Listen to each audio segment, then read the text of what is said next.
C'est un grand jour aujourd'hui.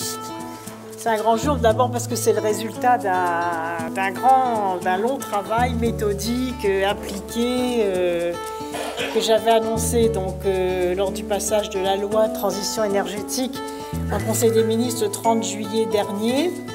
Et puis après, on a beaucoup travaillé. On a donc lancé l'appel à projet le 6 septembre. Et vous avez été très nombreux, très nombreux. Je vois la diversité des territoires dans cette salle. C'est formidable parce que ça veut dire d'abord qu'il se passait déjà beaucoup de choses sur les territoires. Parce qu'au bout du compte, ce qu'il faut, et c'est l'objectif de ces appels à projets, de ces lauréats, c'est de créer des activités et des emplois. C'est de créer des emplois.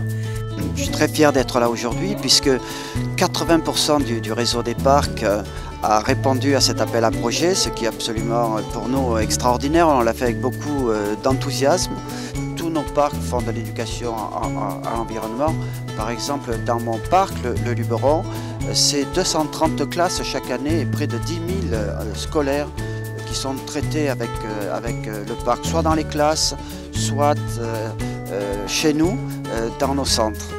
On s'est lancé un défi, on doit produire autant que l'on dépense. Et donc on travaille dans tous les domaines quels qu'ils soient, production, économie et bien sûr tous les domaines des circuits courts, puisqu'on est un territoire agricole et il était important que les agriculteurs, les producteurs puissent mettre en place qu'il y ait des plateformes pour que les enfants, les personnes âgées, les paniers paysans puissent proposer ce qui se produit sur le territoire. Et puis bien sûr, tout un travail sur les déchets, puisqu'il est extrêmement important que chaque citoyen soit conscient que moins il achètera d'emballages à jeter et autres, moins il y aura ensuite à jeter. Et on continue à éduquer, pédagogie avec les enfants. Et chaque citoyen se prend bien au jeu. Notre ville est vraiment un précurseur au niveau des énergies renouvelables puisqu'on souhaite en fait être laboratoire d'expérimentation.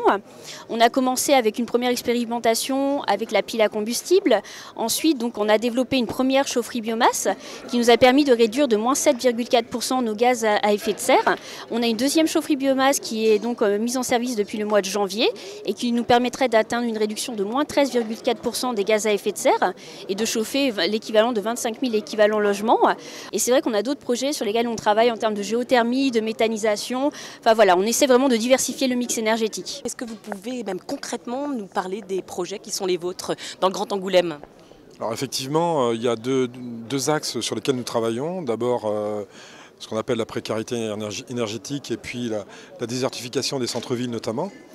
Donc en matière sociétale, on a un projet qui est lié à notre plan local d'urbanisme, qui est de rénover de l'habitat de centre-ville, soit qui est vacant, soit qui est dégradé, de manière à lui donner des niveaux en matière environnementale et énergétique qui soient dans l'excellence, et de manière à apporter des aides, justement pour les populations qui n'ont pas forcément des revenus très importants, mais de pouvoir investir justement dans ces centres-villes et donc de diminuer également leurs frais de déplacement.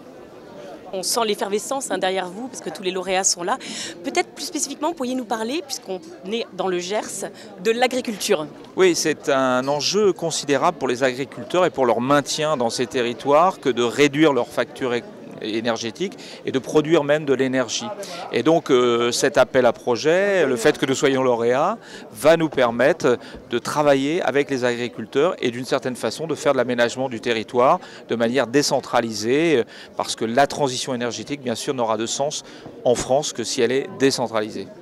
Madame la ministre, je voulais justement une petite réaction à vif justement sur cette cérémonie. Écoutez, moi je trouve ça formidable. En même temps, ça ne me surprend pas parce que je connais la vitalité des territoires, pour avoir poussé aussi beaucoup en avant ma région Poitou-Charentes, et je vois que les territoires ont répondu présent. Plus de 500 réponses, cet appel à projet, plus de 216 projets qui sont remarquables, donc qui méritaient aujourd'hui d'être lauréats et de bénéficier d'un soutien financier très important pour les aider à continuer, à progresser, à avancer, à imaginer, à associer la population. Et donc on voit que cette richesse des territoires avec leur diversité, c'est ce qui va faire la réussite de la transition énergétique. Parce qu'une loi toute seule, c'est très important, mais ça ne suffirait pas. pour traduire concrètement sur le terrain les économies d'énergie, les énergies renouvelables, le traitement des déchets, l'éducation à l'environnement, la citoyenneté, et de voir tous ces territoires en plus heureux d'être là, qui sont venus en plus en très peu de jours, parce qu'on les a prévenus il y a 3 jours. Ils étaient là plus d'une 50aine. Ouais, c'est vraiment que la France est en mouvement et ça, vraiment, j'en suis très heureuse.